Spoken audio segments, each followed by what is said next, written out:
Et justement, est-ce qu'on peut dire que l'improvisation permet aux enfants, là je parle vraiment des enfants, d'oser, de sortir de soi et peut-être de débloquer certaines choses?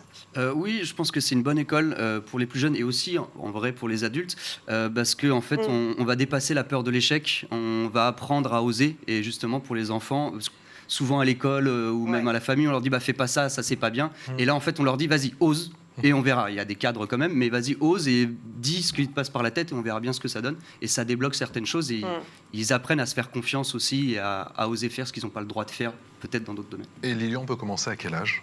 Alors, on peut commencer, je sais qu'il y a des ateliers qui commencent à 8-9 ans. D'accord. Nous, avec Impronet, on commence à donner des ateliers en maternelle. Alors, c'est plus de l'éveil à la théâtralité que de l'impro pure.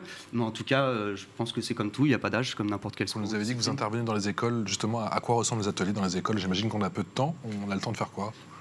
Oui, on a peu de temps, en effet, souvent sur la pause du midi ou des choses comme ça. Ah oui, en plus. Oui, c'est ça, c'est 1 heure à peine. Et donc, du coup, de créer un groupe et puis de faire ce qu'on fait d'habitude, mais en plus rapide. Les gars mangent en même temps, tu sais. Il y en a qui mangent dans la salle avant qu'on commence le cours, oui, c'est sur des laps de temps très rapides. Ouais. D'accord. Mais on fait la même chose que sur les autres cours, mais on a moins de temps pour le faire, quoi. Comment on peut travailler son jeu d'acteur si jeune, à 8 ans, 10 ans, 12 ans? Comment on peut travailler justement sa palette d'émotions? Oh, il y a... Encore une fois, la palette d'émotions, les émotions, tout le monde les a, à moins d'être un robot.